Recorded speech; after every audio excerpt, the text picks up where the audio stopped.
that are on and scheduled. Um, 1 second, please. Okay, cool. Just to let you guys know, this is being recorded, so you will be able to follow it at a later time. Also, I know that I will be going rather fast, so don't worry.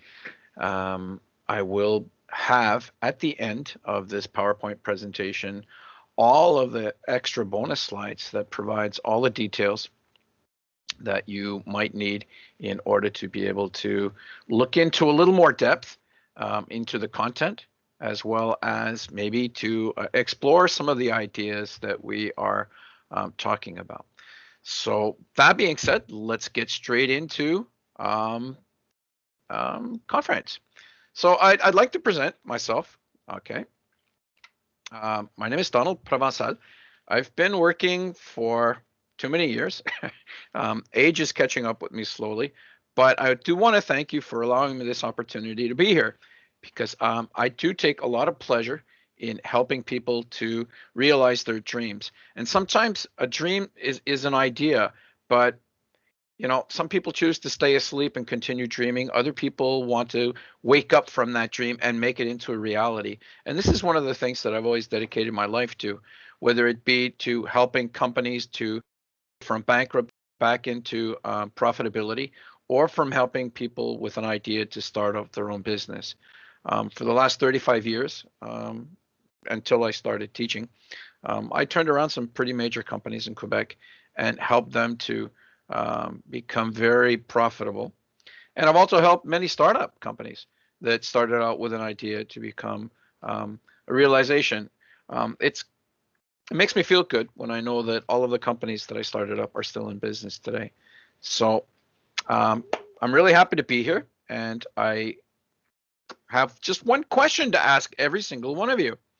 And this is something that I've asked everybody that I've met in my career that have wanted to start a business.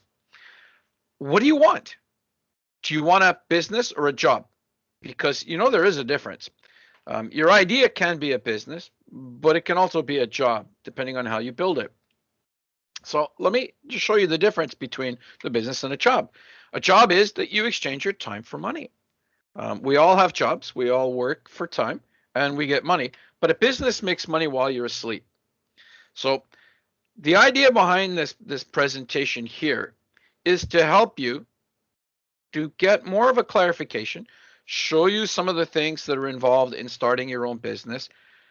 It will not be a checklist presentation where you just follow this and then do this and then do this and then do this, and well, you're in business. It goes a lot further than that. When you are ready to start your own business, then it becomes very mechanical. And that means there are steps that you follow, and they are very, very standardized, across all industries. But what I do want to cover today is maybe a quick 5-step plan to validate, to see that, are you really the person that wants to be in business? Are you really the person that has an idea that can grow? So when I was asked to do this, I came up with some questions.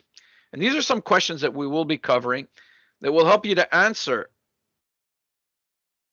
am I a business person? Am I going to be somebody that is going to lead, or am I going to be somebody that follows?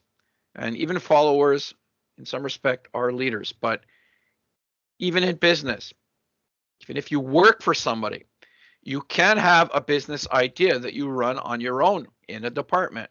So this presentation here should help you on all aspects of developing your idea into a project. Okay.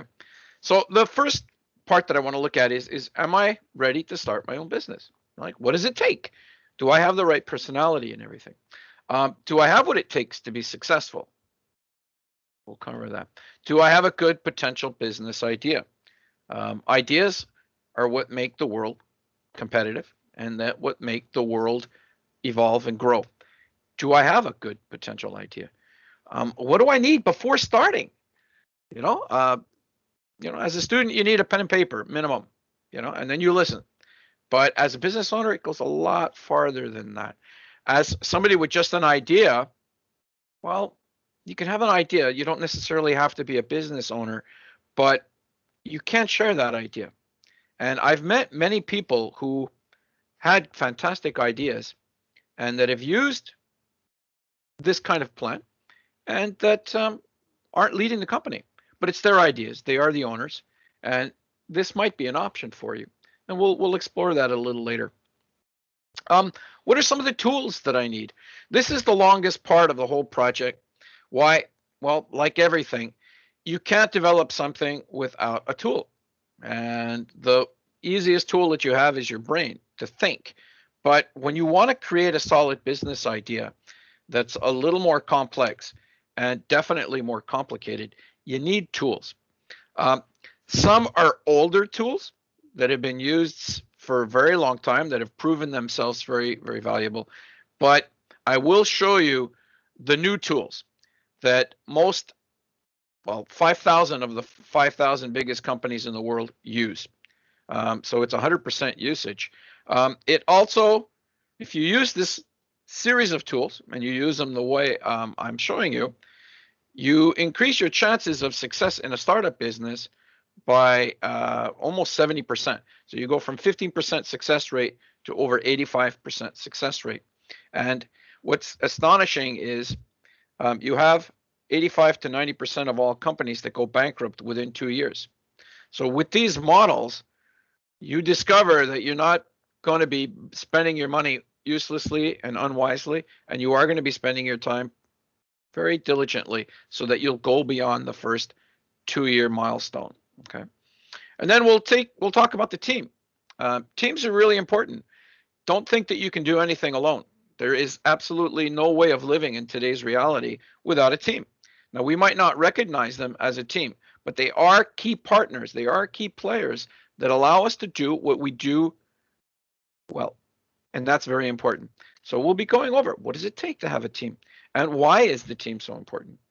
And if we have time at the end, and I sincerely hope we do, because I have to try and be a little more disciplined because I love to talk and I never stop. But I'd like to share with you some of the realities of today. And I have created a lot of the information around IT people. So for those of you that aren't in the IT department, come and see me, or I'll be happy to answer any questions. But you'll be able to see the relationship. But this is oriented towards IT people. So, is there a question and answer period? I do not know, but I sincerely hope that I'll be able to go through all the slides. Good morning, everybody. And that I will be able to allow time to answer questions. If there is no time, for whatever reason, please contact me. I will be happy to answer all questions. This is part of my passion. And when you're passionate about something, time flies, especially when you're having fun. Okay. So let's get into, am I ready to own my own business? So what are some of the challenges? Well, I have to look at everything in order to be able to do a good evaluation of, what are some of the things that I need in order to start? Am I ready to give up my job that I am today? Because everybody's doing a job right now. I have this idea, am I willing to give up everything that I have to start this? If the answer is no, then you better think twice. Am I ready to give up some of it? Well, think twice again, because even if you only spend 50% of your time, do the math, guys. You multiply anything by 50%, the best that you can have is 50% results. Now, there is a way to work around this, right? And that's the synergy of a team, okay? And I'll show you how to do that, but it still takes a commitment. It still takes a desire. Do you have the financing? Do you have some source of revenue? Do you have something that you can leverage in order to be able to make your idea into a reality? Now, some ideas don't take much financing, but every business takes some financing. Why? Well, you got to pay the bills. You got to pay the employees. You've got to pay for something. We're always paying for something. Do you have the financing? Are you willing to give up some of your money for that.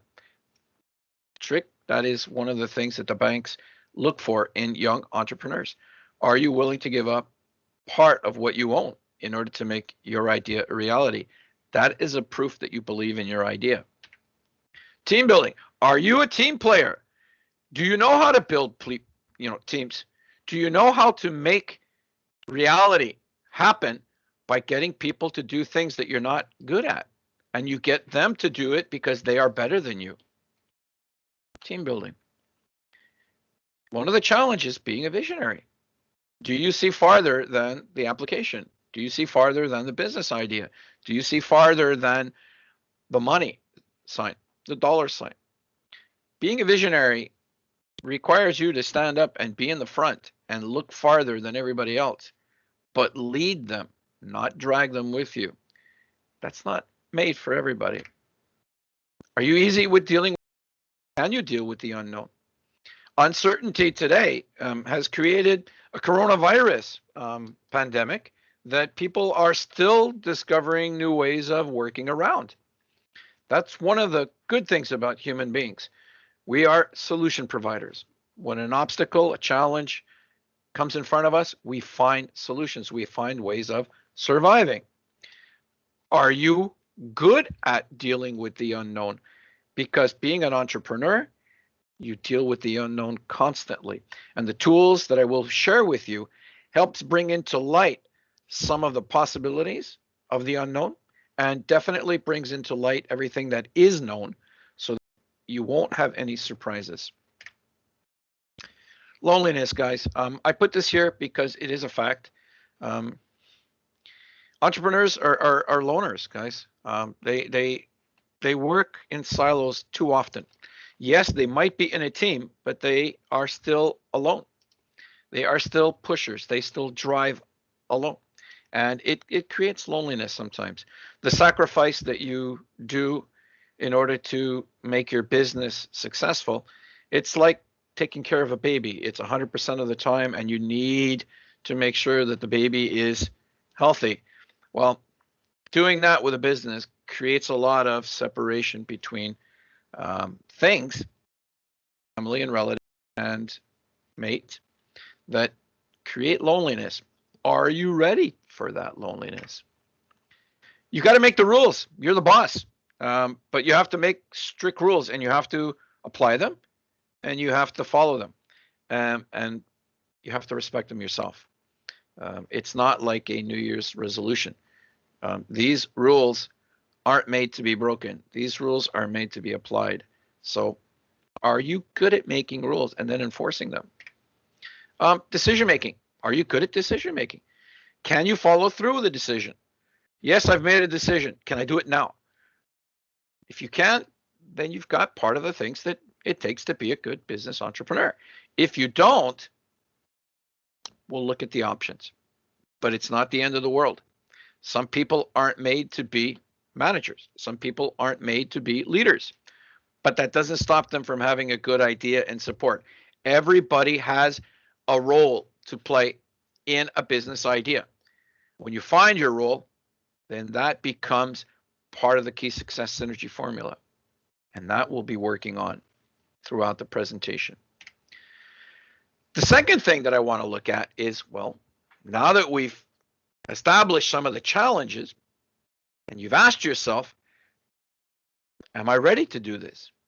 Well, let's look at seeing what it takes to succeed. Well, here's some of the characteristics that you need to convey. Are you driven by passion? Are you passionate about what you do? Are you motivated for perseverance? Are you a person that constantly drives, or are you somebody that's good at finding excuses? Are you oriented towards successfulness? Are you very flexible? Do you have an open mind? Entrepreneurs are always open-minded. Why? Because they're open for opportunity. That's what keeps them in business. What's important to understand is not all entrepreneurs think the same way. Do you have sponge-like learning? Is what comes to you something that you can integrate very easily?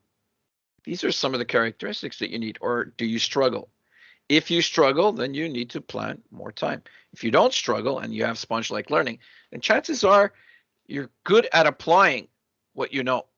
And that is excellent for an entrepreneur. Do you have tolerance to ambiguity? Working with the unknown? Do you feel comfortable with it? I tell my students constantly, the best thing that you can invest in is adaptability. Because when you have a good skill base and you invest in adaptability, there is no challenge that you can't overcome.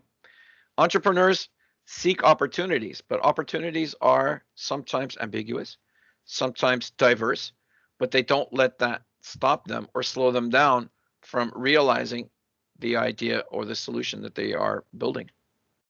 Do you have visionary thinking? Like we said earlier, can you develop that? Are you Do you believe in yourself? Are you self-belief anchored? Do you trust yourself? Or do you need constant reminders and constant taps on the backs and other elements of motivation? I did say entrepreneurs are loners.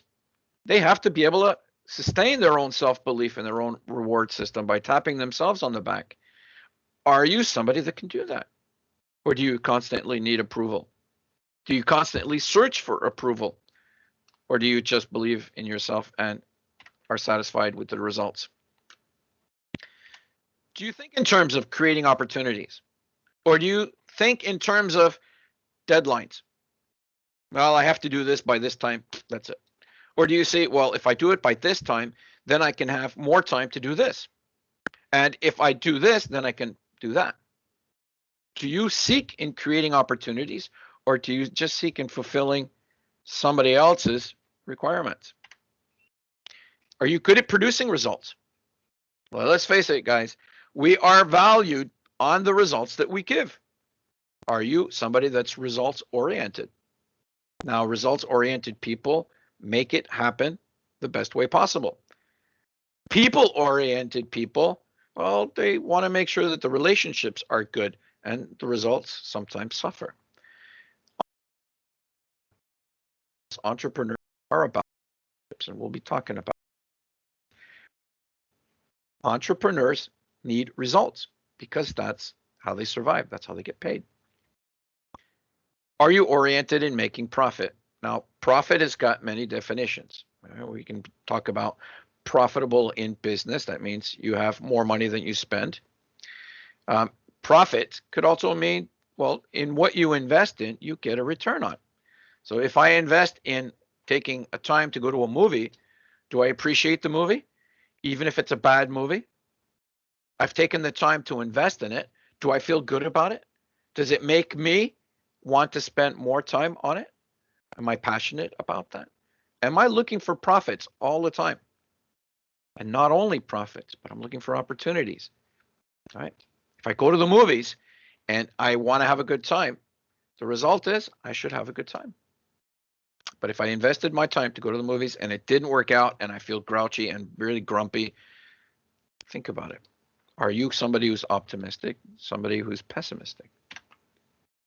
See, entrepreneurs are very flexible and perseverant. And you could probably see Zuckerman here, very, very young age, very, very perseverant, flexible and perseverance. Key things, creativity. Are you able to think outside the box? Are you always looking for new ways of doing old things better, faster, quicker? Do you see solutions that for common problems? Do you look for things? Willingness to work, right? Are you afraid of work? Some people don't see time. I'm one of these, and sometimes I need a reminder that it's 3 o'clock in the morning and I'm still working. For me, I don't see that value, but that's because I'm an entrepreneur. Entrepreneurs sometimes forget themselves, and that's a very difficult thing to do. Do you forget yourself when you work because you're passionate about what you do and you forget about time? Do you have an idea that you're passionate about? If it's not something that you believe in, and it's not something that you're passionate for, and that's not something that you're willing to invest in, believe me, it won't take long for everybody else in the world to realize that you're not committed. this is not a good idea. And when people aren't committed, don't invest. It's that simple. But let's look at some of the ways that we can make this a little bit better. Now, the entrepreneur is the center of attention, guys. You can't hide it. You're in the spotlight. And when you're in the spotlight, there is no way to hide. Now, the entrepreneur is the center of the team, whatever team that you're building. And I'll give you some hints on how to build good teams in a few minutes. But you are the center of a team. You are alone, but you don't work alone. You're the center of advising. You advise other people on what to do and how to do. You are also the person that's connected to investors. Some investors may be invested in your company, so you're the question and answer person.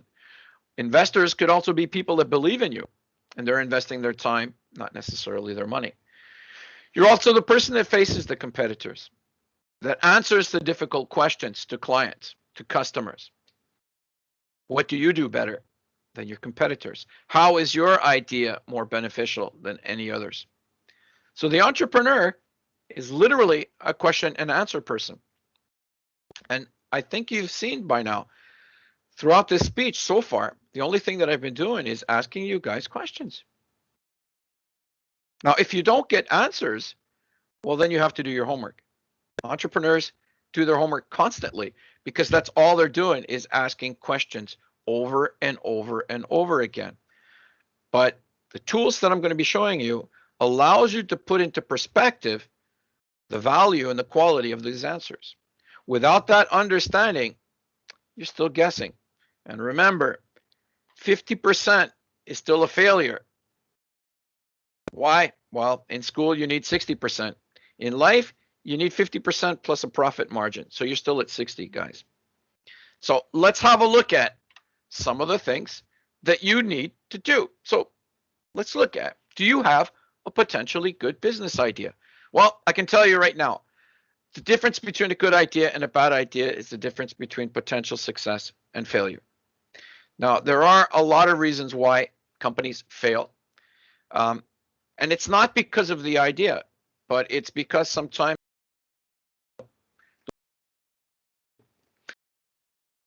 you can't sell it, it's worth zero. Now, some people aren't good salespeople, but everybody sells every day. You try to convince people of an opinion, a fact, an idea, a product, or a service. Think about it. A lot of ideas fail because the customers don't really need it. Is your idea something that people need? Now, if you believe it is, then you need to listen to some of the tools that we need to validate with. Because even an answer to a question is not true until you validated it. Now think of it. An exam question comes up. The teacher comes back and says, this is worth 7 out of 10 points. That is still not a complete answer. That is only worth 7 out of 10. So you have 70% of the answer right. Now, in school, you let it aside. 70%, well, I passed. It's not what I wanted, but I passed. But as an entrepreneur starting his business, if your customers come back and say 70% of the product is good, then you have to go back and keep working on it until you make it at least 95 plus. Why? Because that's what'll make you successful. That's what'll keep the revenue coming in. If you don't do that, again, you're relying on luck. And this is something that I won't be teaching today. It's how to be lucky. But I will be teaching you how to reduce your risk by making luck an obsolete idea. Don't solve irrelevant customer needs. And we'll be looking at the tools that'll help you identify some of these needs. There are flaws in the business design. There are flaws in the way that you're thinking. Like, you're entrepreneurs. Good. You have good ideas. You have faith. Good. You have a great idea. You believe. But have you ever started a business before? Do you have any idea of some of the complications, legal, accounting, and human complications for starting a business? Well, there's many flaws. That means there's many design errors. There's many things that can go wrong. Well, the tools that I'll show you will help you to get these ideas as clear as possible so that you can get the help that you need to make them perfect, or at least perfect enough to start. Sometimes your idea is not ready for external threats. Now, the biggest external threat is your competition. Is your idea easily copyable? Is it something that people can use very easily and copy very easily? If so, then you need a strategy. And there are ways that we can protect. And I've mentioned it in the bonus slides, but I will talk about it a bit later. Poor execution. Well, I think this is the number one of all that cause businesses to fail. It's not about the facts. It's not about the people. It's not about the idea. It's about sometimes pushing and sometimes being lazy. Sometimes cutting a corner by not investing in the right way. Sometimes it's about not doing what should be done, even if you know that that's what you need to do. Guys, the difference between successful people and unsuccessful people, it's not much. Successful people and unsuccessful people love and hate the same things. The successful person does what needs to be done, even if they don't want to do it. But they do it because that's what they know that they need to do to be successful. Poor execution. They are incapable of building the required infrastructure. The infrastructure means the support for your idea. What will it take? If you are incapable, find somebody who can help you. It's not complicated. The key to success in reducing risk is not doing everything alone. It's surrounding yourself with good people that can help reduce the risk, give you the answers that you need, help you to build the infrastructure that you need. Some people build the wrong teams with the wrong skills. I want my friend in my company. Cool. What does he do? Nothing. So you pay him a salary, you're taking away your profits, you're creating a big risk. In a startup company with a business idea, you have to be crystal clear about every penny and how it's spent. If not, you are creating a risk that will cause the company to fail. There are no friends in business, guys. And I'm sorry, I've seen many friendships destroyed over years at different times, but friendships do get destroyed. If you are going to be going into business with a friend, make sure that the rules that you've established make it crystal clear that friendship should not mix with this. Because when it does, you're creating a good plan for failure. And the lack of leadership. Leadership is what drives people to believe not only in the leader, but in a product. A lack of leadership leaves people on their own to guess whatever they want, feel whatever they want. Now, most people always think of the negative before the positive. And that is not a good approach, but that is their approach. People are different. And I'll show you some of the tools that'll help you to understand people so that you can help build the right team and understand people so that when the negativity starts, you can modify your way of leading so that you can lead by example and help them to follow you with purpose. Okay?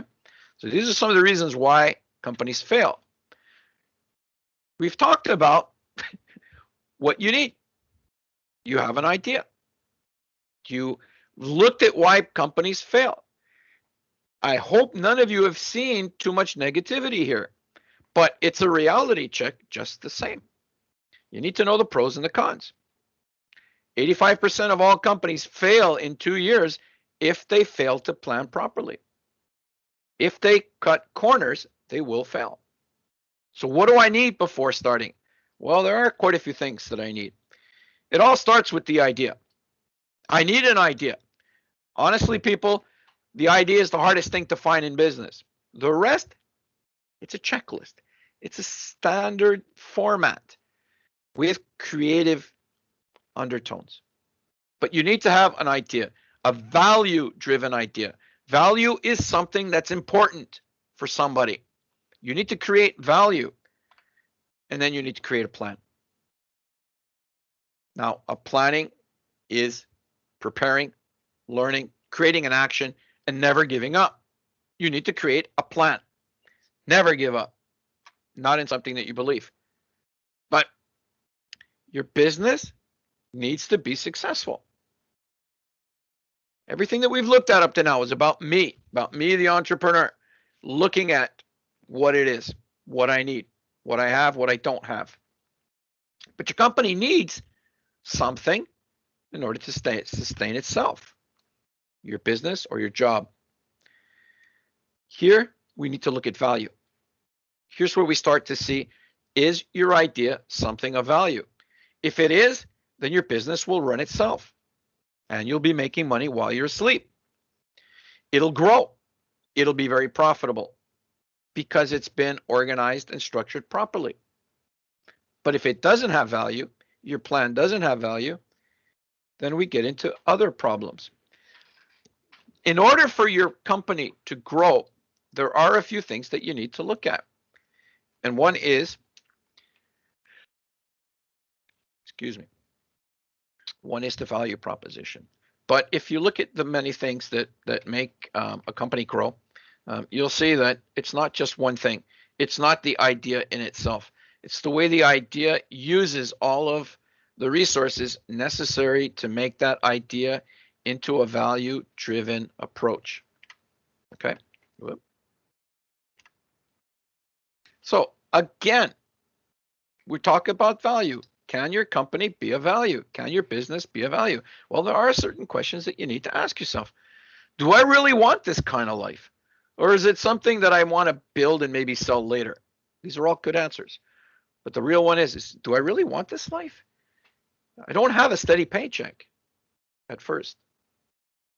Do I want to grow this business alone, or do I want to do it with other people? Now, remember, it's hard enough working with yourself. Imagine working with a lot of people. It's not easy. When we wake up grouchy, other people feel it. When we don't feel like working, we don't make money as an entrepreneur.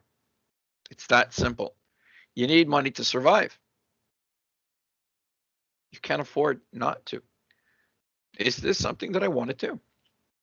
Do I know exactly who my idea can benefit the most? I have this great idea, but do I know who it's for? And are there enough people to make it into a business? Do I have enough people that will buy it to make it into a business? Remember, a business is all about creating profit. Revenue minus your expenses, your profit. You have no profit, don't build it. And we'll be talking about that in a second. Do I know other people that believe in my idea that can help me make it into a reality? Am I coachable? This is important. I think of all of them here, this is one of the most important ones. Entrepreneurs need to be good listeners.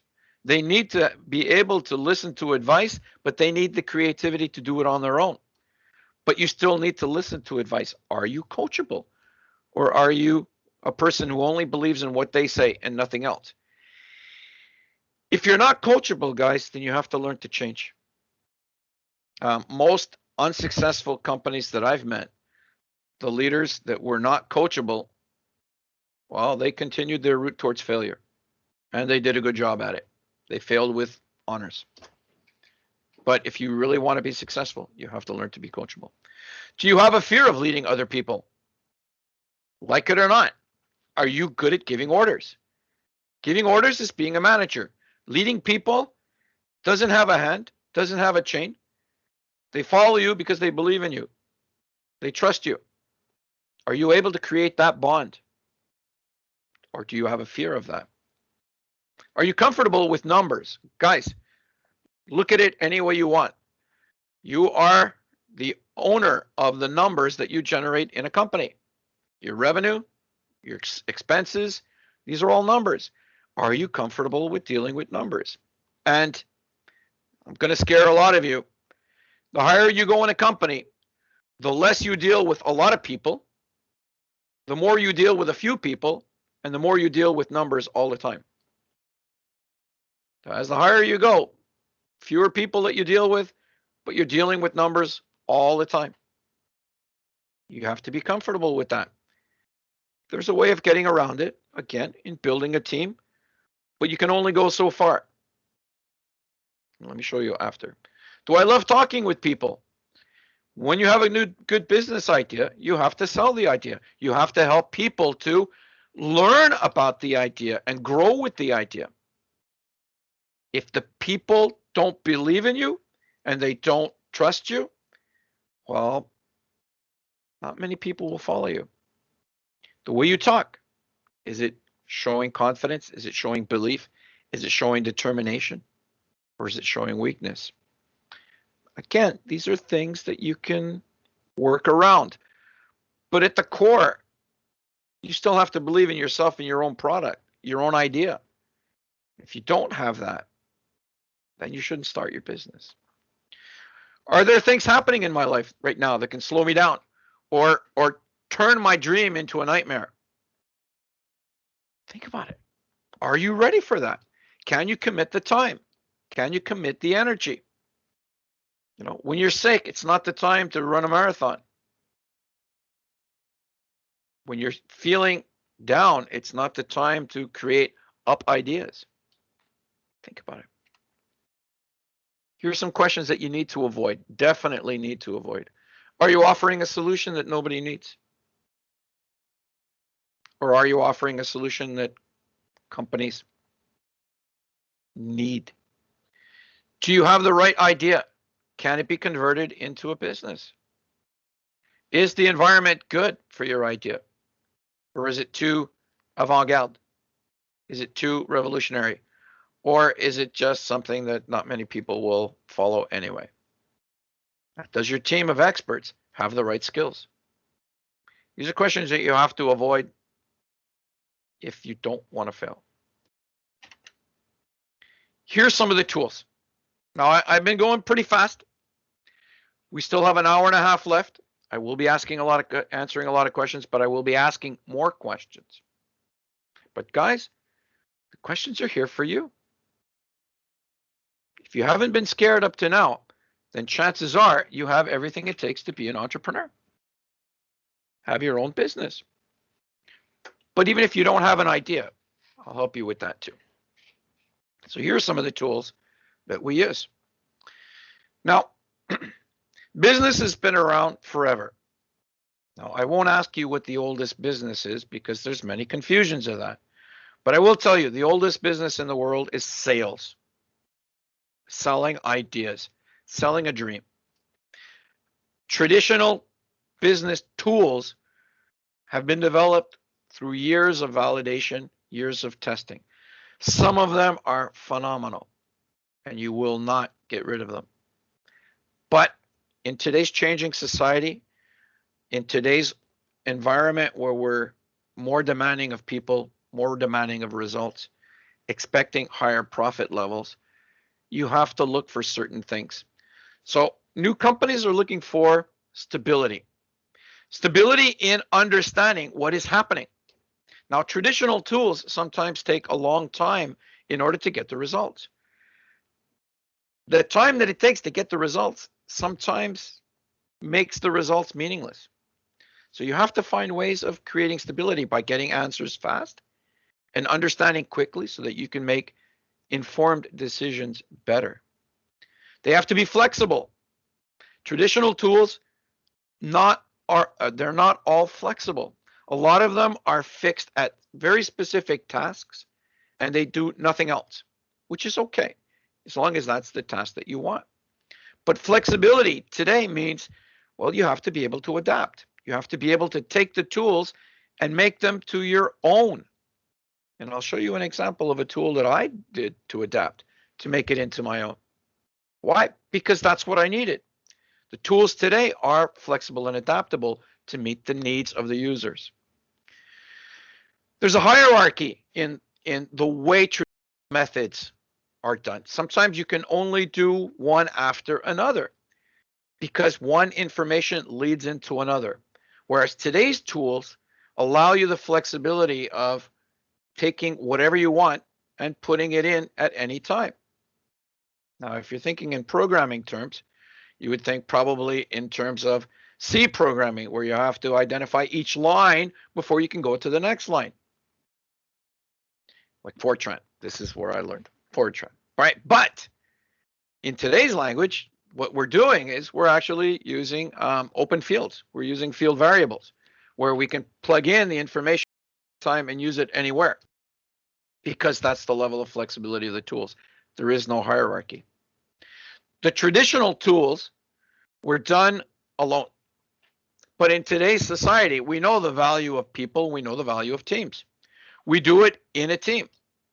And teamwork, team programming, team results creates that distinctive value that some traditional tools don't have.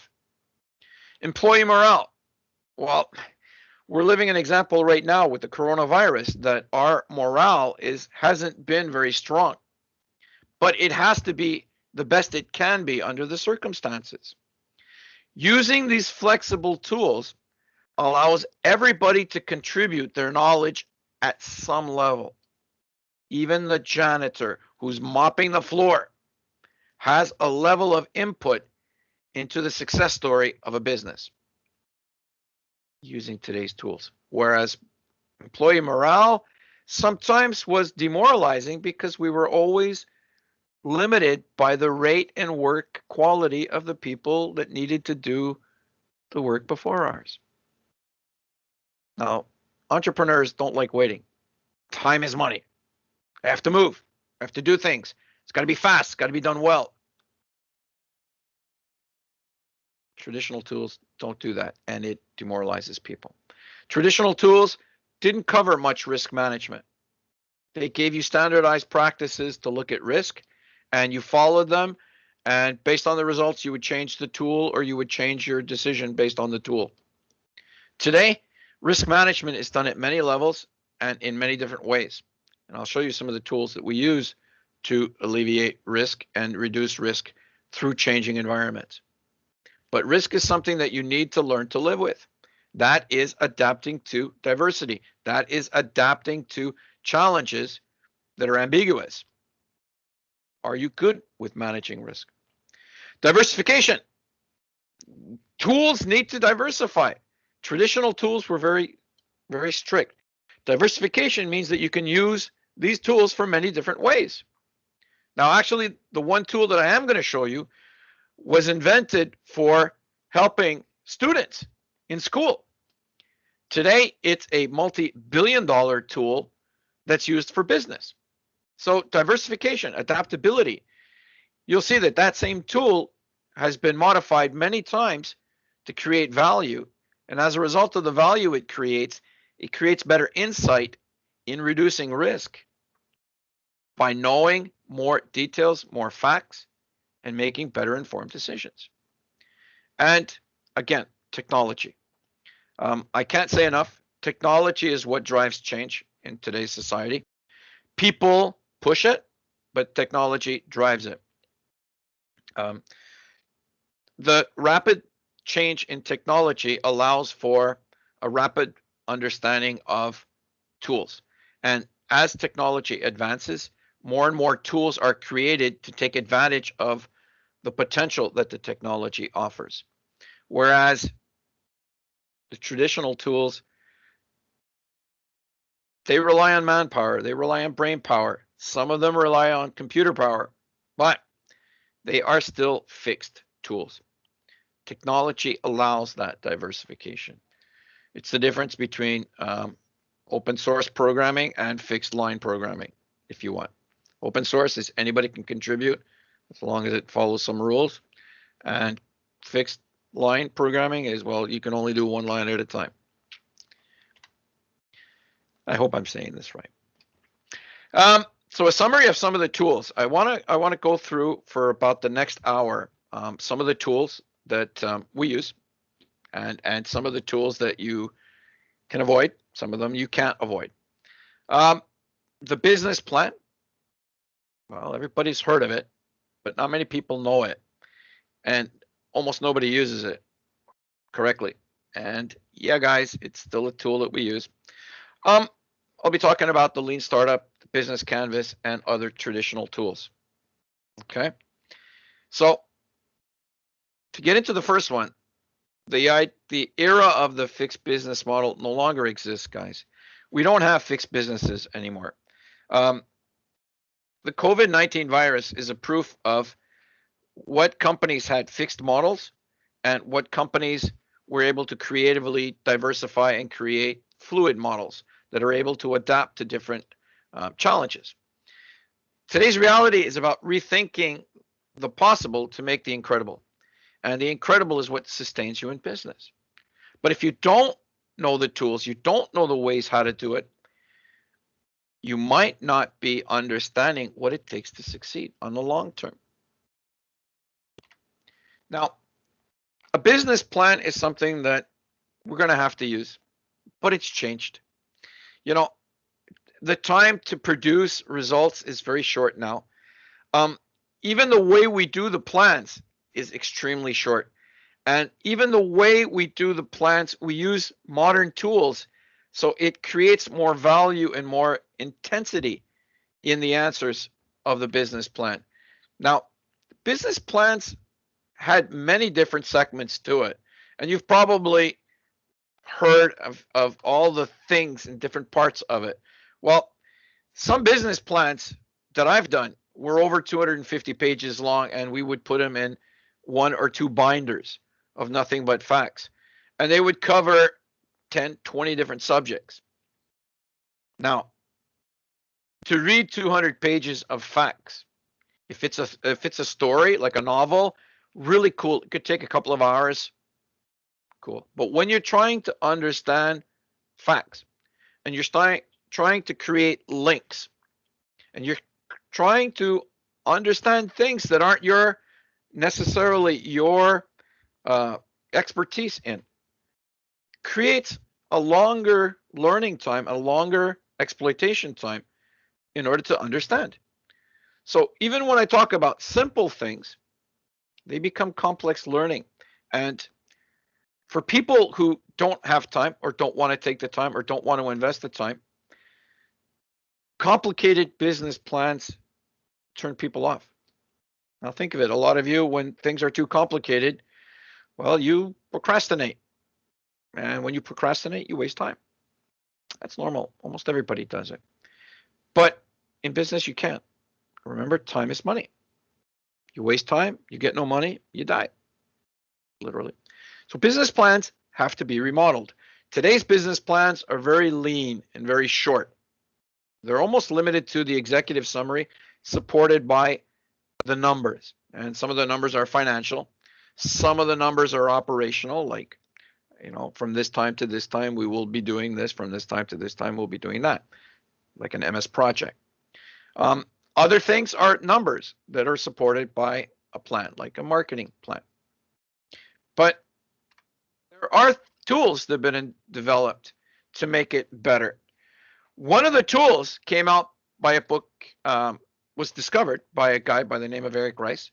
You may have known him. He was the inventor of IMVU, which was a website that had animated people and you could chat and talk with them and do all sorts of crazy things.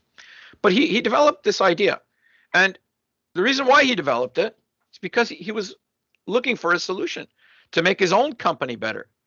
He said, I have to understand what is happening because I'm making decisions and I don't really realize what's happening. And now that I've got all this money, I would like to do it again and again and again and again and repeat that success story. So what he did is he started to look at the facts and he came up with this simple formula. Guys, just incidentally, almost every single slide has a reference source to further detail. Every slide has a reference source to at least the image, but reference source to the information, like here, I gave you a reference source to the book summary, if ever anybody's interested in reading it. But his idea was very simple. Let's turn the idea into a product. Let's measure it, see how well we're doing it, learn from it, and then we'll evaluate it again. Simple concept, right? Let's build a learning.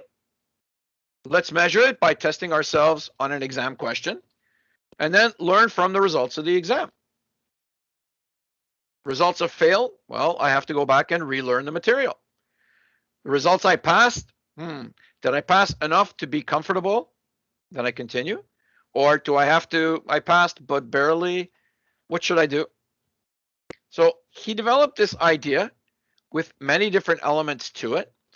And each element here is to validate the process. As to give you a simple example in IT, you have your business idea. Your building would be, you're coding it, but you have to measure the data, right? You have to measure through Q&A and the results if you're doing a good job. And then you're learning from that. And that's just at the programming level.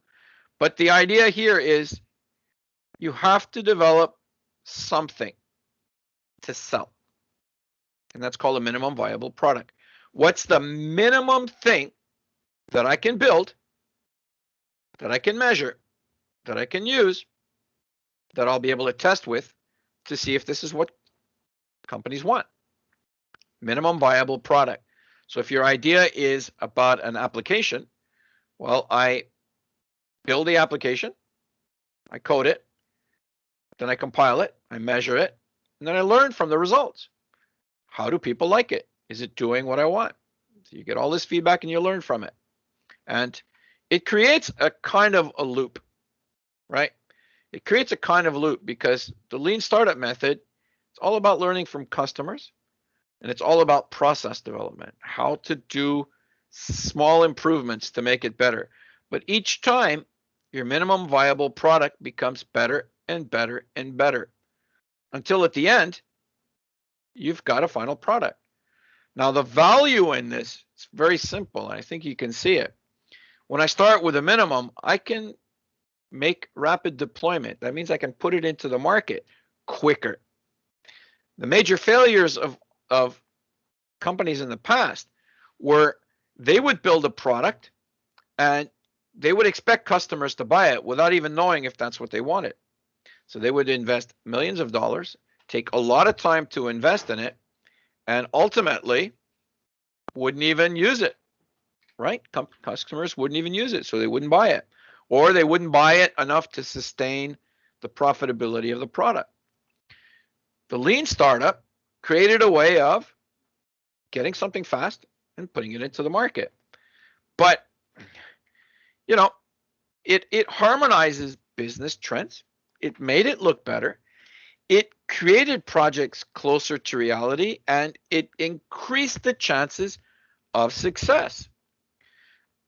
But again, it was going so fast and doing things in such a silo type of way, in the sense that it didn't allow for much long-term communication and interaction because the decisions were made very quickly based on a minimum product.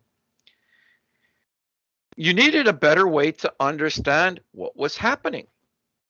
Because even if you're testing and testing and testing, you might not know, well, why am I failing in the tests?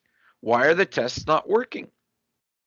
And this came about with the idea that, well, we need to understand the visuals. So these two guys here, and this is mine, guys, it's not a real site. It's a hashtag must for startup entrepreneurs. These books, like I said, are used by the 5,000 biggest companies in the world. The people that have used the knowledge behind these books have increased their success rate in upwards of over 85% success rate. So the knowledge that they come with are really good. And I will share that knowledge with you in detail. It all started with a book called Business Model Generation. So it took the idea that businesses aren't not just structures, they're not just buildings, they're not just a whole bunch of people put together. They're still that, but we have to understand what they're doing. So we have to model it. And what they did is they modeled it around 9 simple building blocks and around 4 simple concepts. Well, who are our customers? If I don't know who my customers are, how do I know how to sell them? How do I know what to sell them? So who my customers are extremely important. Second thing that it says is, well, what am I offering? Now, they termed value proposition. There's that term again, value. What am I doing that creates value? And my company should be built around something that creates value for my customers. The next thing that they looked at is the infrastructure. How do we do it? How do we build it? And they looked at different things, and I'll explain it in a second. But they looked at how we build the product. And then at the end is, well, how much do we get out of it? How much does it cost us, and how much do we get as a result of that? So again, simple concept, but it helped people to visualize very clearly without reading every single line in a business plan and guessing which one goes where. Because in a business plan, these questions are not answered directly. They're always answered indirectly, even when you're talking about who your customers are. You're talking about customer segmentation. You're talking about market segmentation. Ugh, complicated terms, especially if you don't even know what they are. But by understanding the business model canvas, it's very clear.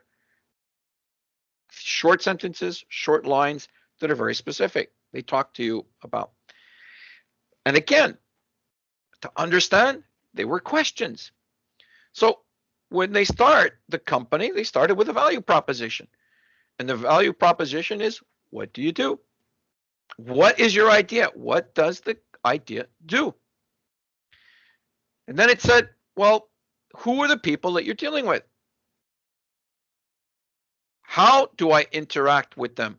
How do I want to create the relationship? And then how do I reach them? So now we're getting into some of the technical stuff here. Am I doing it through sales? Am I doing it through online personalized seminars?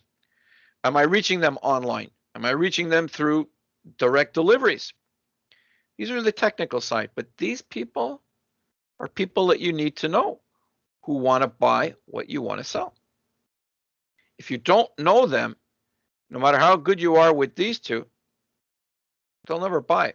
And the revenues, how much you will make, are the answer to how well you're creating value. If you're creating value, your customers buy more. If you're not creating value, your customers buy less. It's not complicated. They always tell you the truth. Yeah, customers complain a lot. Sure, but that's their reality. And remember, a customer's reality is your reality. A customer's perception is your reality. So make sure that the customer perceives the value in your product, and you will be rewarded for it. But on the other side, we need to see how the product is built. Who are the key people building it? How are we building it, and what do we need to build? But all of this is costs. If it costs me too much and I can't sell it at a reasonable price, then I shouldn't even do the idea. So this simple model answers a lot of easy questions quickly. That saves time and money. If I cannot, this is like a simulation. If I cannot make this simulation profitable by playing with each part and creating scenarios that will help me to better understand, then for sure you will be out of business. Okay? So if you want the specifics, here we talked about the customer segment, the value proposition, the channels, the customer relationships, key partners, key activities, key resources. They're all here, guys, and I put a reference on the bottom. What's important to understand is the more details that you have with this, the clearer the visualization. The clearer the visualization, the better understanding that you have to make informed decisions that will increase your chances of success and reduce your risks. That's what's key in all of this, guys. What's key in all of this is understanding what are the elements. Now, when this was done, it was like seen like an evolutionary discovery for business. Businesses were using it. They wouldn't understand it. For some businesses, it took them like forever to put it together. I gave a seminar for teachers in one pedagogical day, and I gave them it was a 2-hour survey or 2-hour workshop, and with 10 minutes less, they did a business model of Netflix that, except for 2 simple points, was exactly alike, exactly the same, except it took the teachers less than 2 minutes to do, less than 2 minutes to do, and it took over 6 months for Netflix to do. So, it takes a little bit of practice, takes a little understanding, but when you know the model, you know the tool, and you know how to apply it properly, you get the results a lot quicker and a lot better. But they said, wow, this is like really way too simplistic. There are other things that influence these things. It's not just about understanding, it's about why they're like that. So in their model, they created the business environment. And this is the business environment today.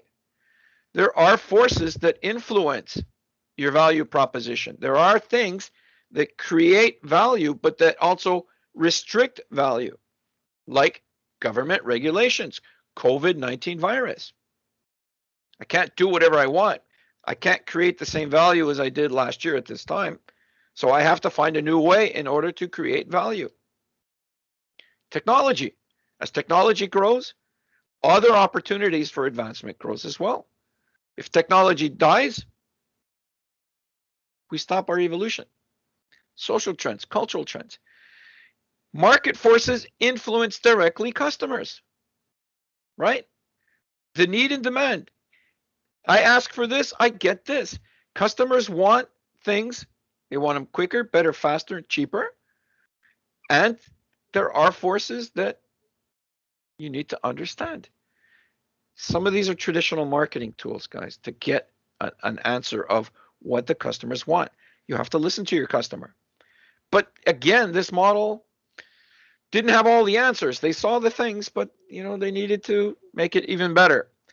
But they didn't stop there. They looked at the macro forces, the world forces, the forces that influence the cost and the revenue. They looked at market conditions globally. Well, the COVID-19 virus put a major impact on the way we do trade around the world. So it did have an impact on this. It did have an impact on our customers, and it did have an impact on industry forces. So one thing could influence many things. But again, the model was specific and general, and it talked about the competitors. It talked about everything, but there were details that were missing. There were things that needed to be added to make it clearer. So what did they do? Well, they created a book. Again, an idea that evolved into a book. They said, well, we need to make sure that what we're building, we're not wasting time and money on. We just need to understand it. We need to capture it in a model so that we're not confused about how things work, and we can see clearly how things work.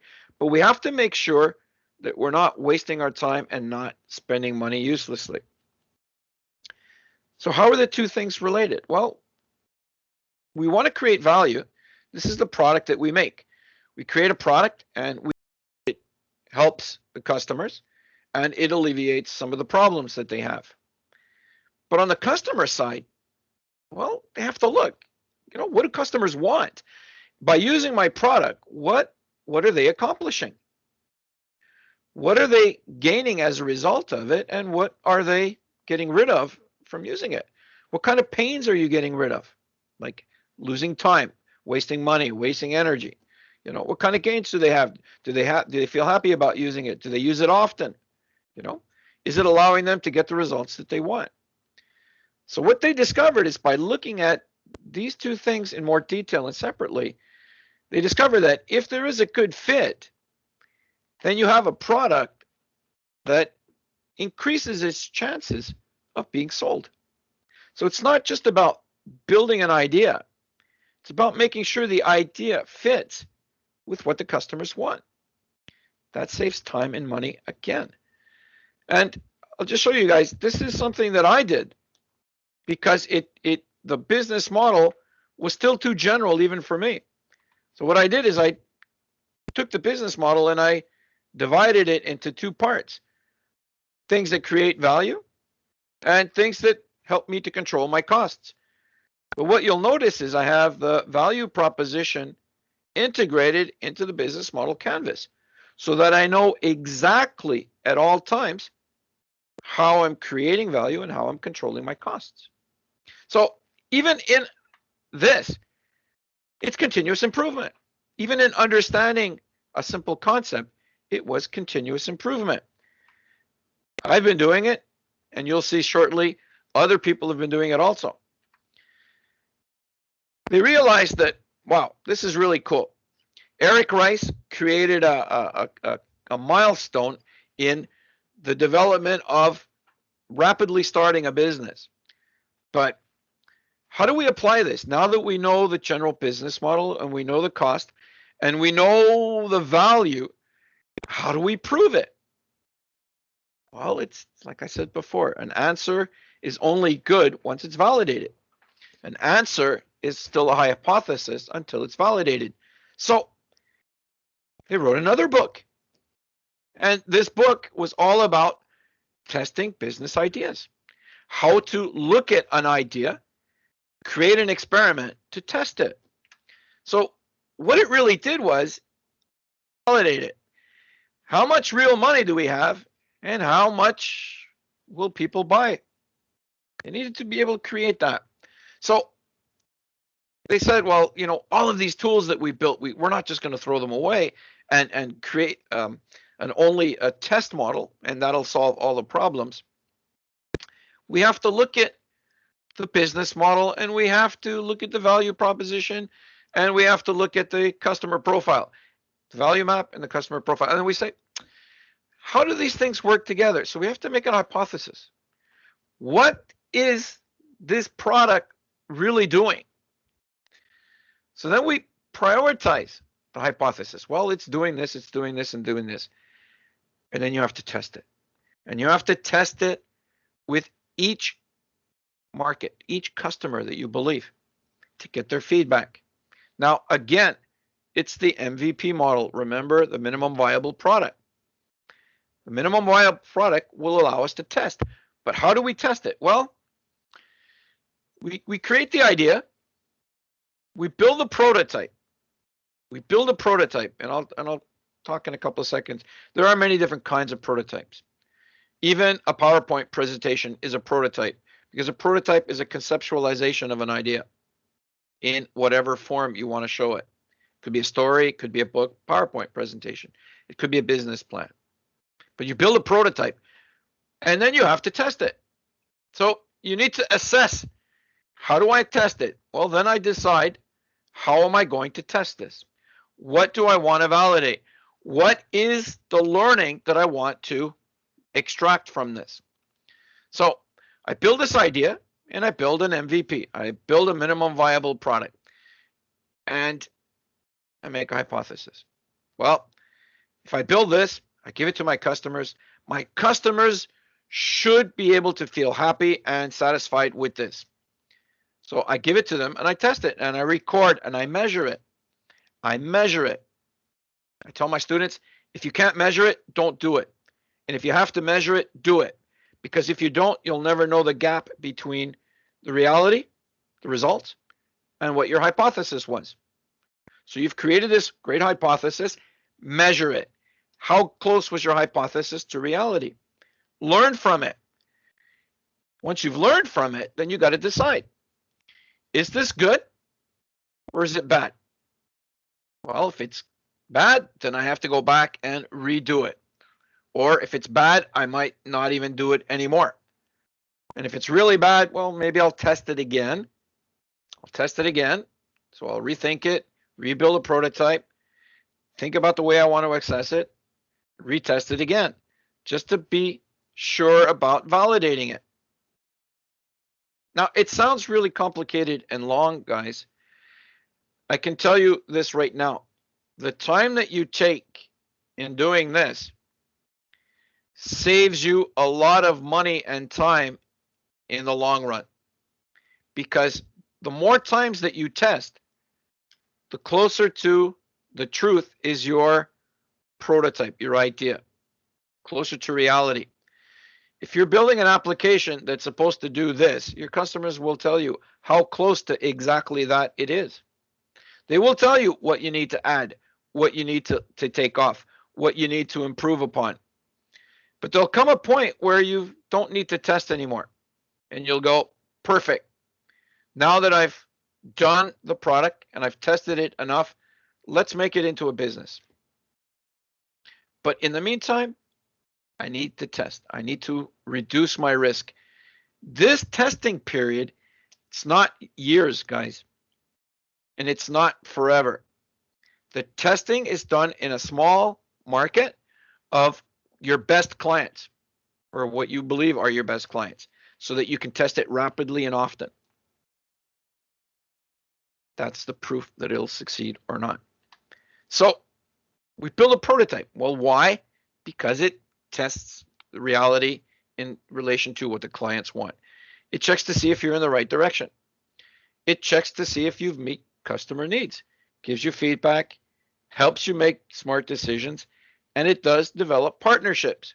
Now, in this model here, like in reality, the better the idea, the better the testing, the more it looks like it's going to be a successful business, well, the more people want to invest in it.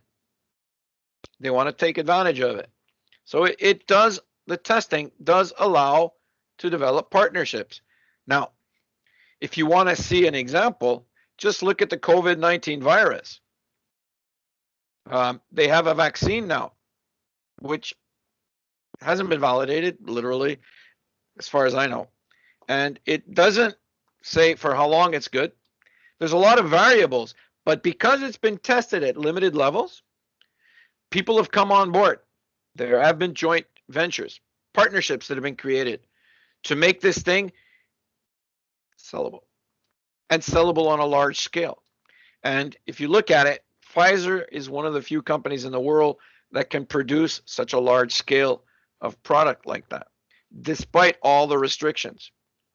So their minimum viable product, they're testing it right now. That's what's going to be given in January, I believe. That's their minimum viable product right now. It's going to be improved. It's going to be tested again, and we'll see the second version of this and the third version of this until there's a final version that eradicates the coronavirus. Continuous improvement, guys. So they went, this is cool. I like this. We're testing it. But we can't do it alone. So while they're doing this business model canvas, they're realizing that, well, we're making this part better, we're making this part better, but now we got to think about how to make the other parts better. So Tim Clark and Bruce Hazen said, well, you can't build a company alone. You can build an idea alone, but you still have to build the concept and the infrastructure in a team. So what he did is he took the concept of the business model canvas and created his own for teams, specifically designed for creating teams.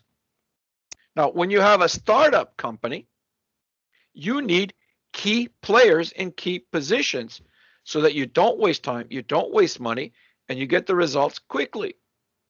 Some of these key players are not very interactive, friendly kinds of people.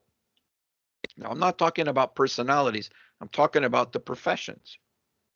Lawyers cost a lot of money, but you need a lawyer when you're starting a business.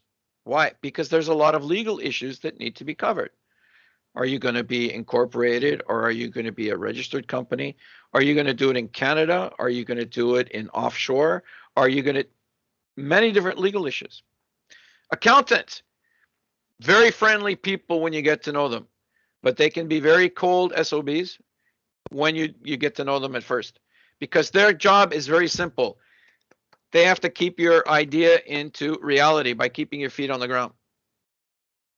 So they don't always give you good information that you want to hear, but they'll tell you a truth that you need to know.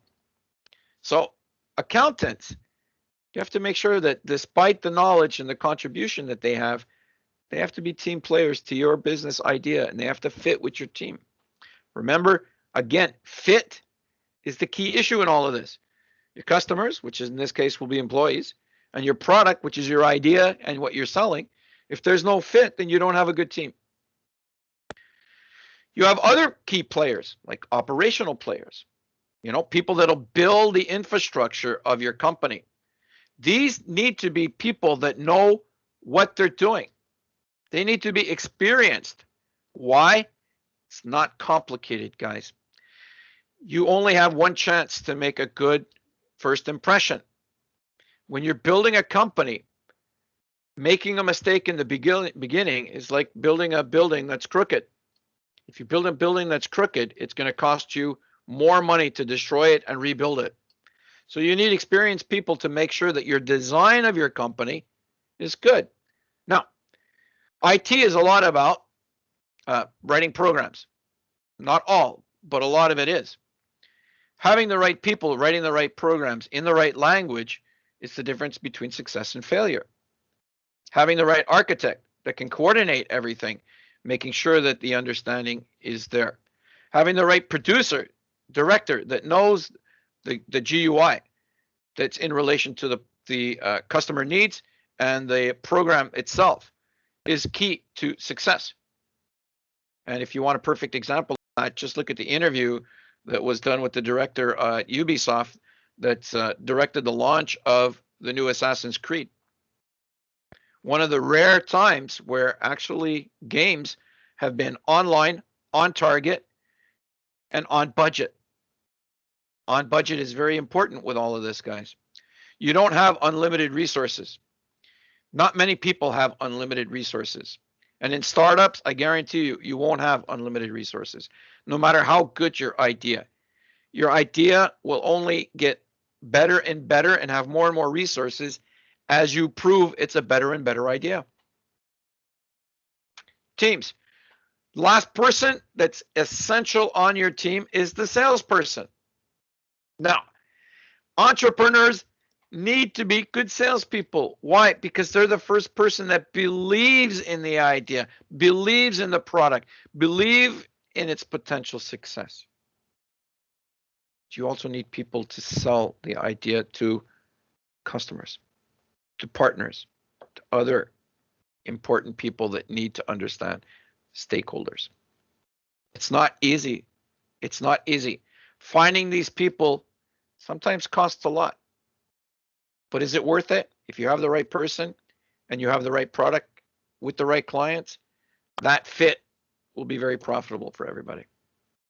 So the team business model canvas was born as a result of, well, what are the things that these teams need to know, to have in order to be very successful? How do we create a dynamic team that despite all of these personal issues still works together, doesn't kill each other, and we get the results in relation to our business model canvas? Because in each level of the business model canvas, there are different teams working. How do these teams work separately?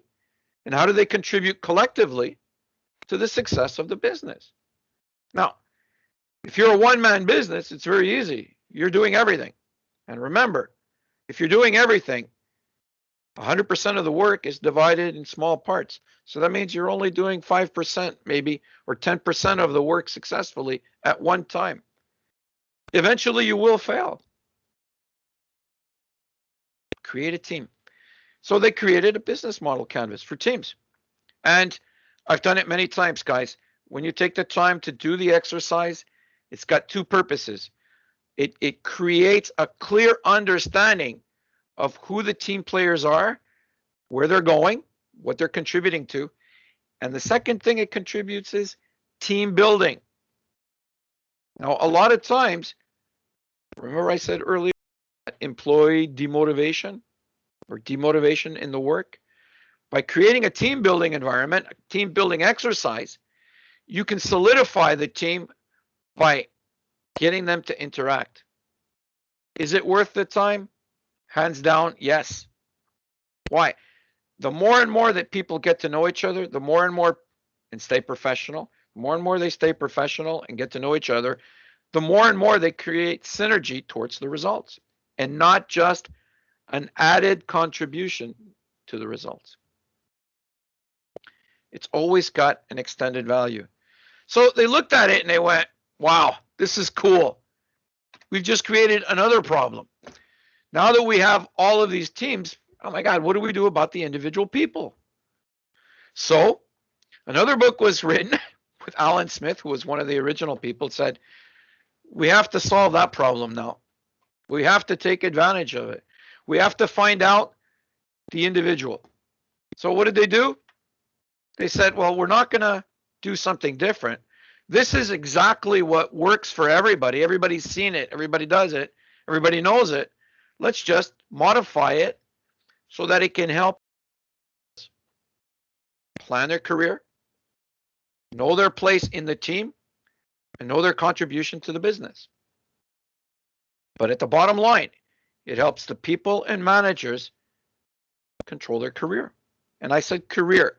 Career is a commitment towards a single responsibility, whether it be a job or a company. Some people own companies. That's their career. They're owners. Some people work for other people. That's their career. They're in a company and they've been working there for 3 years. But if you don't give people goals and objectives, if you don't give them ways to help others, if you don't show them ways that they can help themselves and contribute, they'll be demotivated and you'll have another problem on your hands. So this toolkit here about understanding the individual is one of my key recommendations, and you'll see in my 5-step plan in a few minutes why it's key. Because each and every one of you have started to ask questions about starting a business. Do I really want to do this? Is this good or not?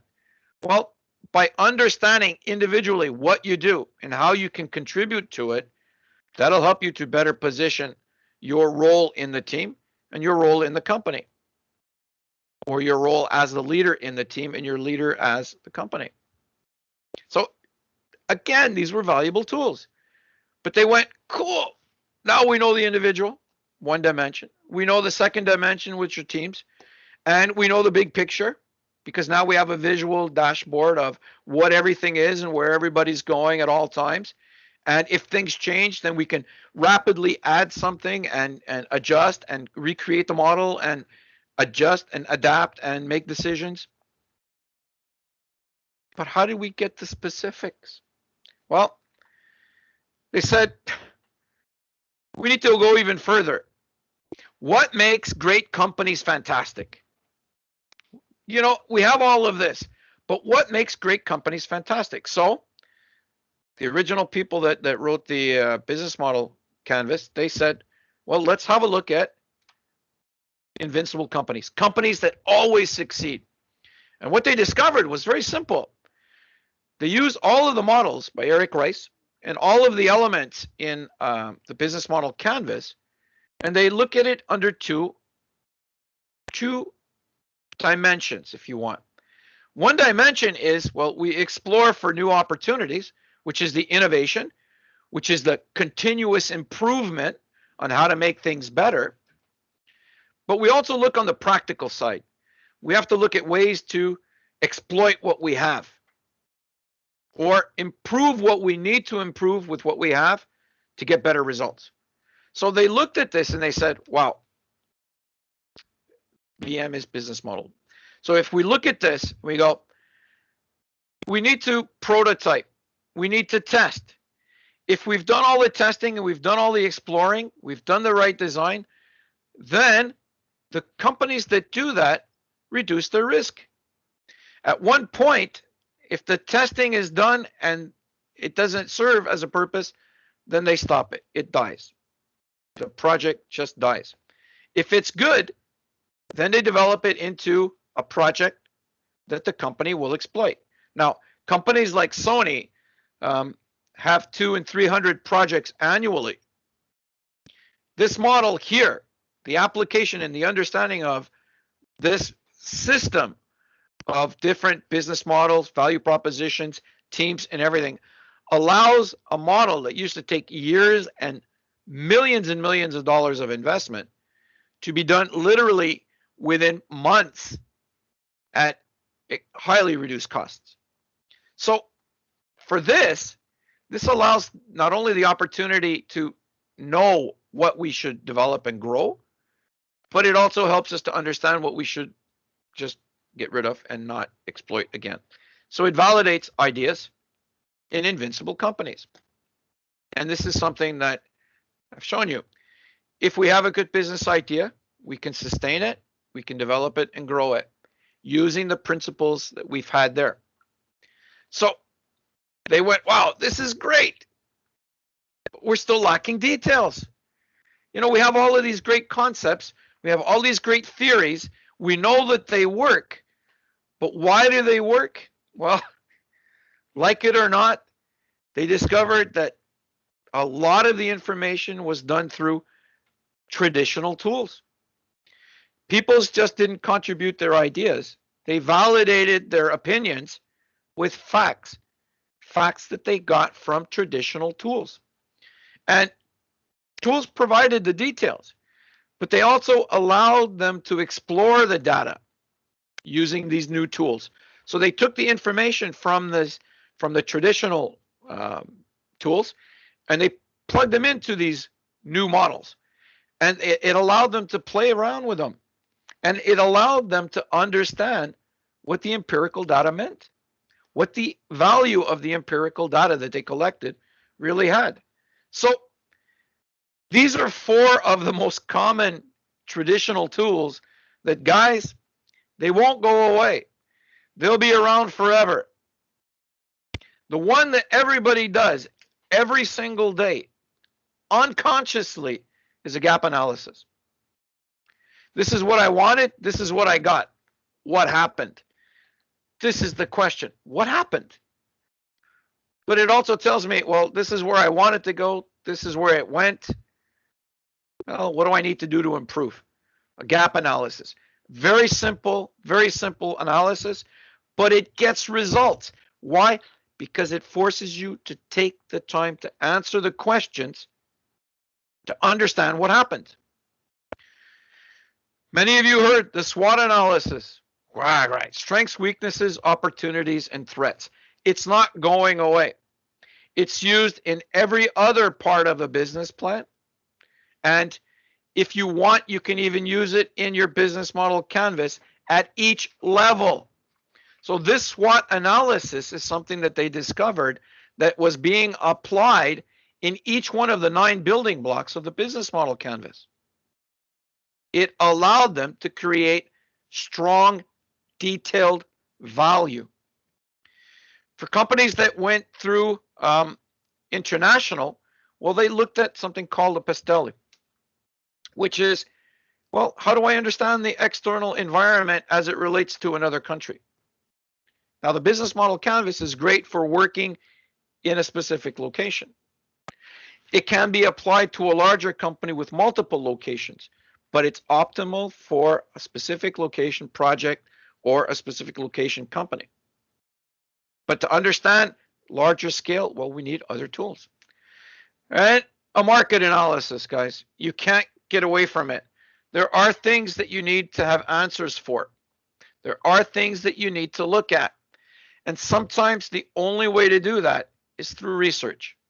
Now remember, analysis is looking at a collection and making it meaningful. That meaning is the results of your analysis. So we have to look at specific things. And the things that we look at are usually related to the value proposition, which is the company, what they're building, and the customer profile, which is the customer who's buying.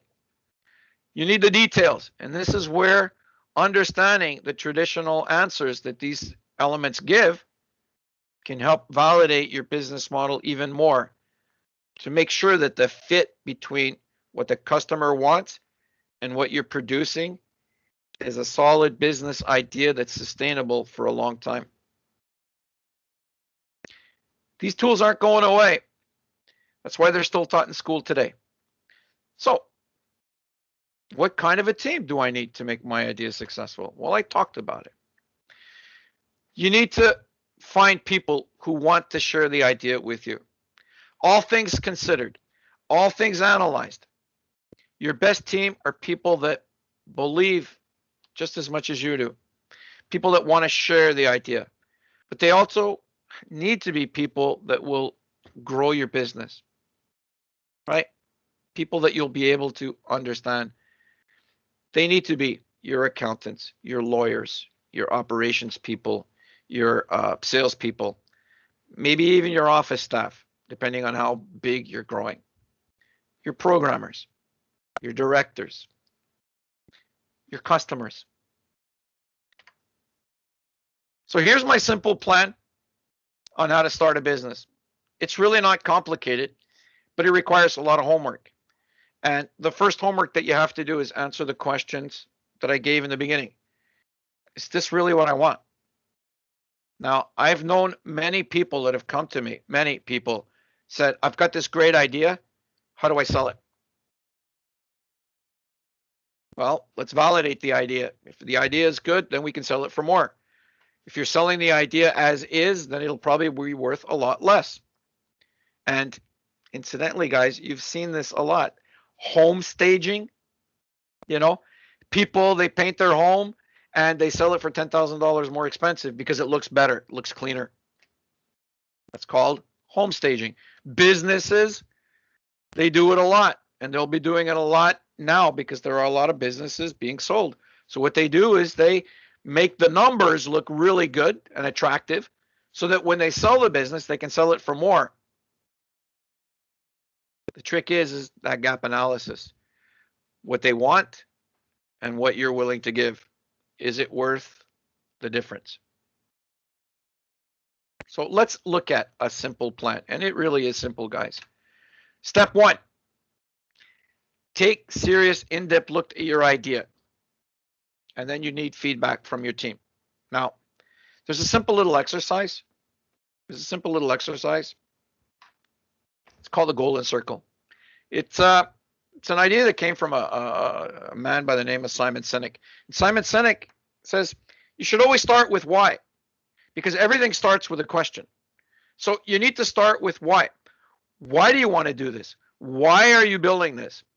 So these are all the questions that I asked before. Why? And then how? How are you going to do this? How do you need to do this? How can you expect to get the results? And then at the end is, well, what are the things that you require physically? So when you do this exercise, you can do it a simple thing like this, but you need to do it in 3 dimensions, guys. Because the model proved that there are 3 dimensions to make the business model successful. There's the dimension of you as the business owner. There's the dimension of the team. And then there's the dimension of the company. What, how, and why? When you answer this will give you a fairly good idea of, is it feasible? Can I do this? Simple little exercise. Shouldn't take that long. But if you don't feel good after this exercise, then you have to validate it with somebody else to make sure that it's not just you that's not seeing it right. But you need to validate it. And if after validation you still don't feel good, then it might be time to scrap your idea. Look for something new. Or find a way to change the idea into something that other people want. But this simple little exercise will help you to find what's your strength, what's your weakness, where's your opportunity, and where's your risk, your threat. Okay? So that's the first thing that you would do. Simple exercise. Put down what you know on paper about you, your dream team, and your dream company. Step 2, you need to do a personal canvas on yourself. It's not complicated. You need to know, okay, this is what I say, but is this reality? Is this something, I really want to do my business, but I've got a mortgage and I have a car loan and I don't even have money to pay for that. And I can't sell the kids because that's not legal. Oh my God, I don't even have kids. So I can't sell other kids. These are even more illegal. So think about it. By doing a personal business model canvas, you can align your personal goals with the idea of the business. Can you do it? Do you want to do it? Personal business model canvas is the same as your business model canvas. Remember, except it's oriented towards you. You, Inc. You, your own business owner. And if you look at it, every single one of you here owns your own business called Me, Inc. Because each one of you has your own value proposition. Each one of you have your own value proposition.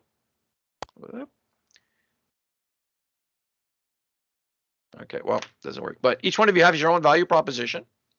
Each one of you has people that you sell what you are, what you do, how you do it. Sometimes they could be your boss. Sometimes they could be your friends. You're selling your friendship. You're selling your personality. Each one of you manages resources. You budget. You plan. You have to pay the bills. You interact with other people to get what you need, like Videotron, Hydro-Quebec. You manage your activities in order to make this happen. Like, say, for example, how much does it cost for me to work? People don't always think about that until you get your first paycheck, and then you realize maybe I didn't budget properly. But you need to pay money to go to work. You need to buy clothes. You need to buy food. You need to have a house. Is it a balanced budget? Well, in the bonus section, I gave you a lot of information on how to balance budgets and how to budget and how to look at budgets, as well as sales. What are the profits? What am I gaining out of this? This is a key indicator that's going to be a visual that says straight to your face, your reality. Am I ready to be a small business owner? That'll tell you. And if you've done it honestly, that should either convince you one way or the other of going forward or not doing it.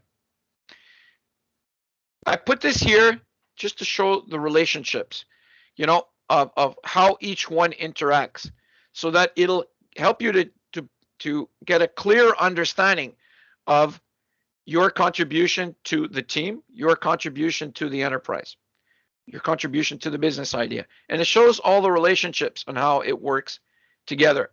So if you're not sure about how one thing interacts, well, by looking at this, it'll tell you. But your value proposition, what you do, how you do it, when you do it, that's key in everything.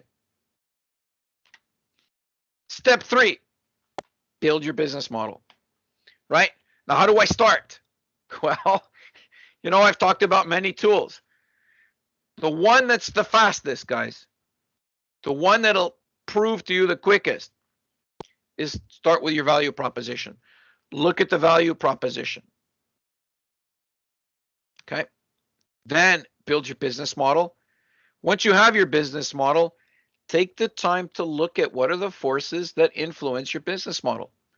Now, a lot of times, these are sources of potential problems. So what does that understanding allow you to do? Create a plan B, plan C, plan D, which are all other business models. If this thing goes wrong, what do I do? If this thing goes wrong, what do I do? This allows you to create scenarios based on the same product, based on the same customers, but you build it. Now, I look at the forces. I've understood my plan B, plan C, plan D, etc. What do I do now? Well, I put everything down, all the information that I have. I do my value proposition. Now, what do I have to do? Well, I have to build a team. What are the teams? Do your business model canvas, do a business model canvas with the team that you can put together. Now, the difference between the two is the gap that you need to work for.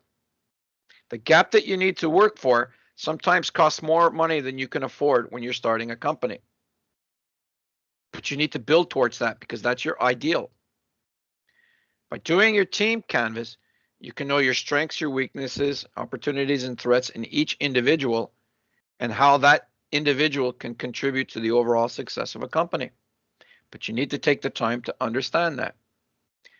And then part 5, well, you got to discuss, decide, and do. You have to discuss the implications, right? You have to do your MVP. Then you have to do the first testing. Then you have to see what needs to be done, what needs to be improved, what needs to be eliminated, what needs to be done. This is your whole testing process. This is your whole validation process. Then you need to either realign or just get rid of it. Sadly enough, the weeks that you took to get to here proved that your idea isn't good. On the upside, well, you're not putting yourself at other kinds of risks. You've just spent time. But on the upside, if you validated everything and you have results, then you can take advantage of your business idea and turn it into a reality. But again, guys, a sustainable business is not based only on a business model and a canvas. It's got many dimensions to it. You can't replace business plans and marketing plans with just an idea. There's still work that needs to be done. Business plans aren't going away. You still need the words and the proof to validate the image that the canvas models produce. You still need to know what tools to use and where. What tools will help you grow and what won't. You need to understand the value that each tool can provide. And then you have to see how these tools are fundamental for my continued success. So what are some of the realities today? Well, guys, the companies that succeed, they focus on not just their model, not just on their product or service. They focus on what they can do, what they can deliver. Now, you've heard many times that the Prime Minister said, well, we want this company to do this. Trump asked Ford to stop making cars and start making defibrillators. Well, why can he say that? Well, Ford is really good on making production line machines. Change the word car, put the word defibrillator. Same thing. Well, in concept and in theory, but in reality, there's way too many variables. The key activities, the key resources, and the key partners cost too much to change Ford company into a defibrillator company.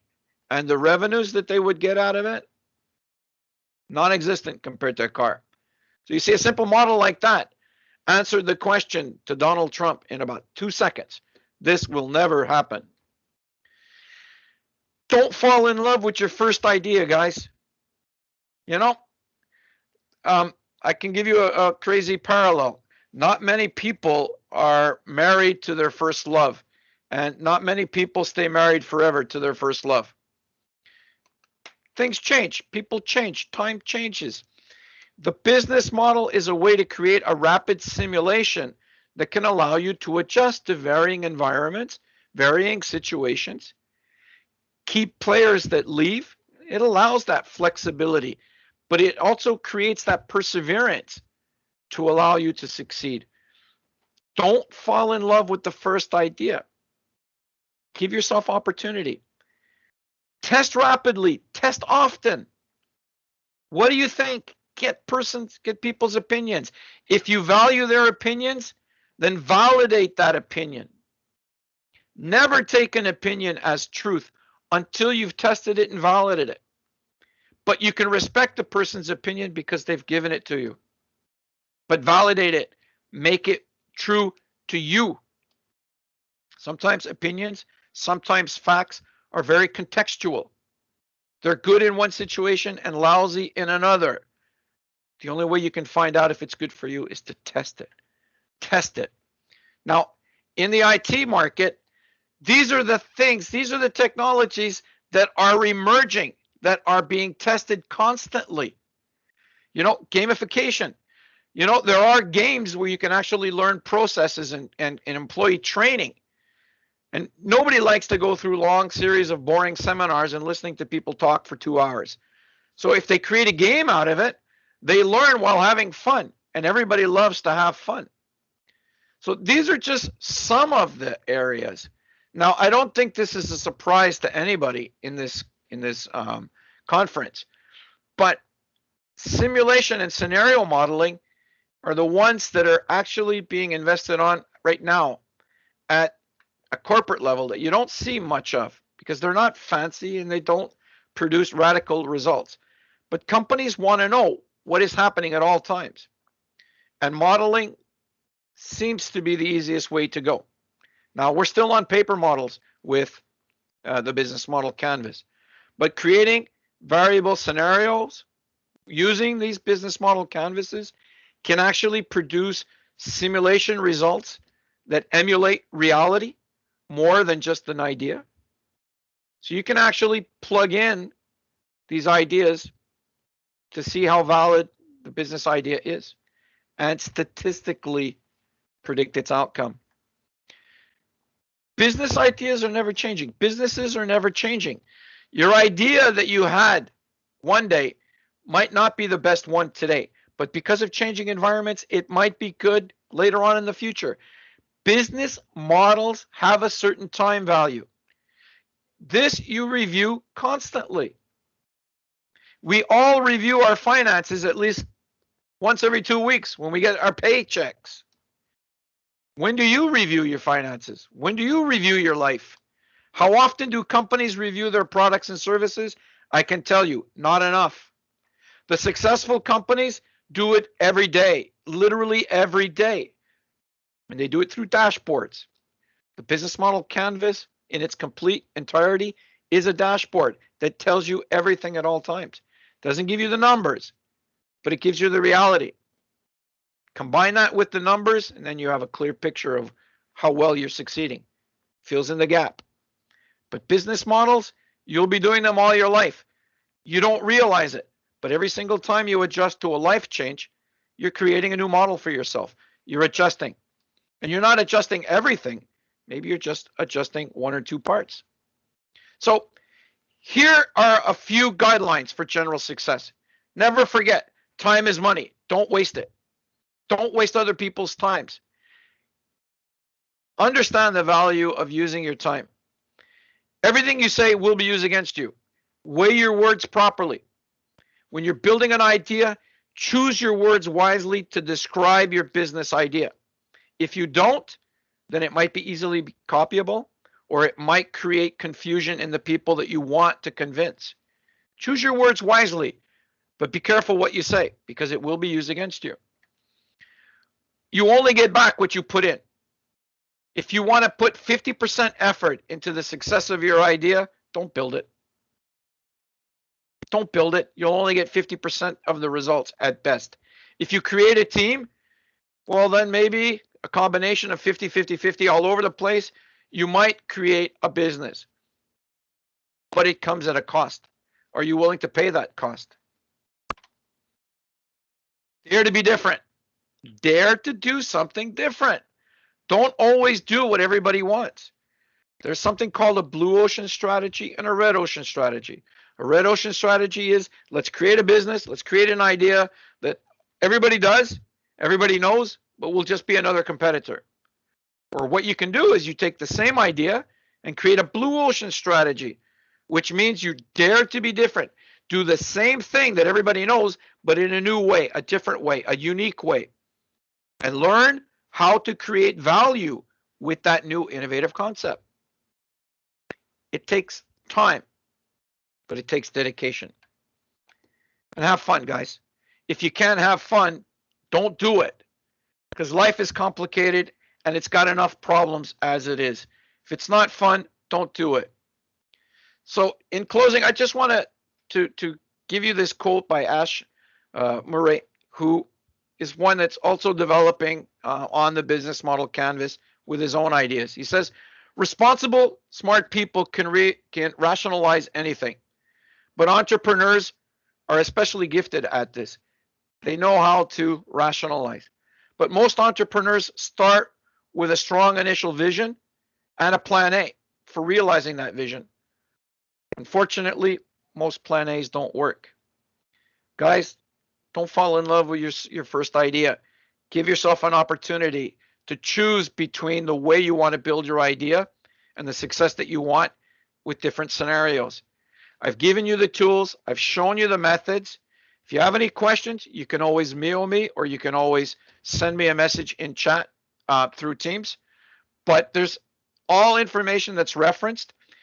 All the slides, the bonus slides, have got all the specifics to each part of the presentation. It's got very good descriptions and details about some of the things that you need to know to create maybe a further explanation, further exploration on it. It talks to you about sources of funding, financing, how to create a budget. So guys, have a look at it. I've even put things like, 10 mistakes that you do. But reinvent yourself every day, guys, and you'll never go wrong. Okay? Thank you very much. I hope you enjoyed the presentation.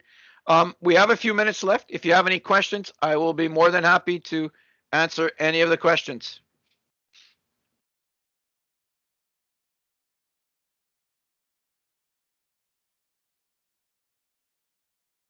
Are there any questions from anybody? Thank you, Alex.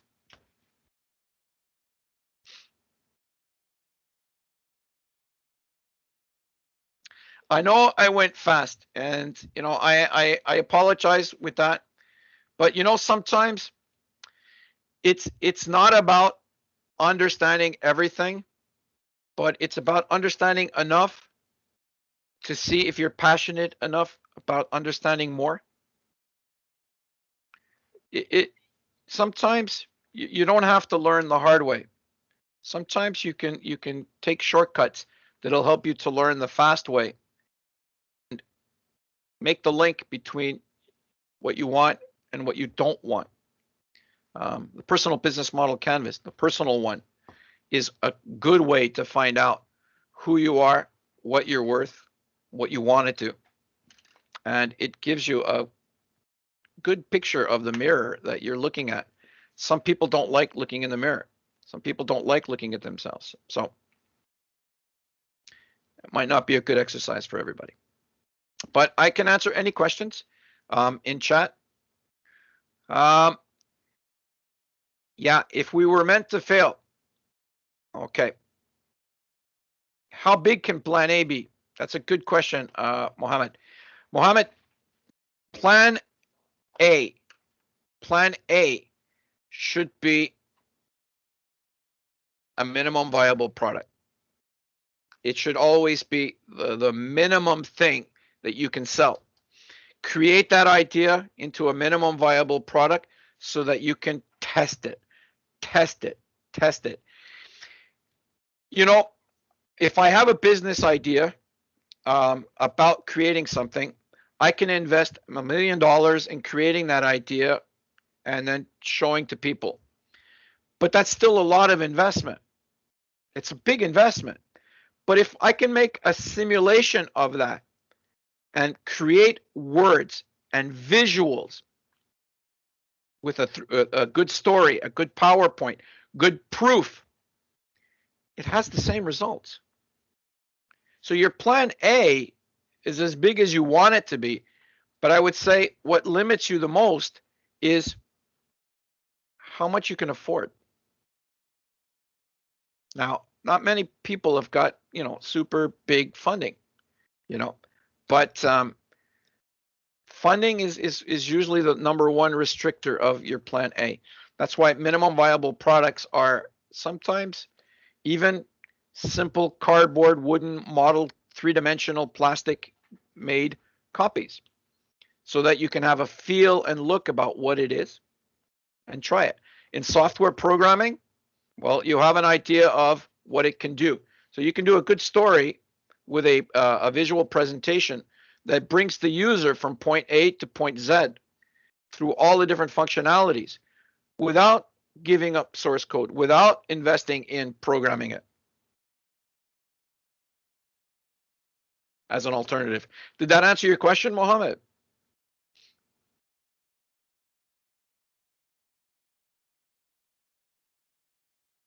Well, if you'll allow me, thank you. I'll just answer your second questions.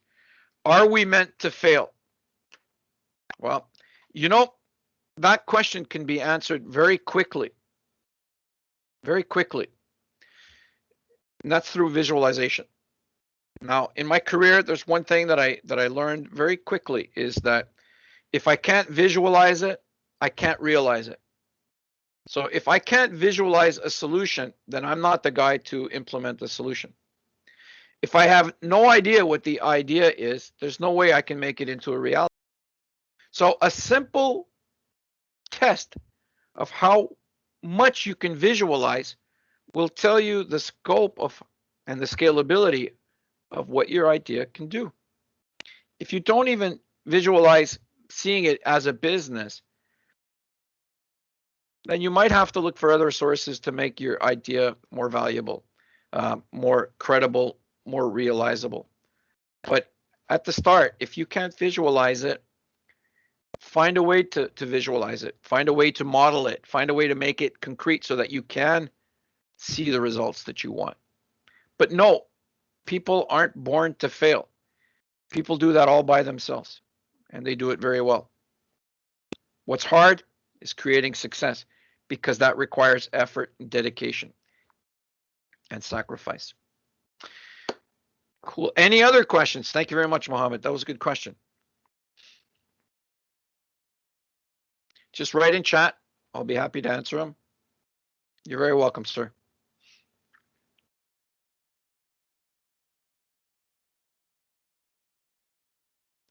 Cool. Well, once again, I want to thank everybody for attending. It's been a pleasure. I hope you've left with more questions than I've answered, because if that's the case, then I've succeeded. But you're very welcome, Matthias. If I haven't, then let's take the time to chat, because normally, thank you, Juliana. Most of the times when you're looking for solutions, they should bring up just as much questions as answers. And if you're doing continuous improvement and you want to create a business idea, then you should have more questions than you can answer. That's the power of the team, helping you to answer things that you can't. All right. So guys, have a good one. All be good, be safe, be happy. And if you have any questions, please, I'm always available. Not within a 24-hour period always, but most of the time. Cool. So guys, take care, be healthy, have a good life.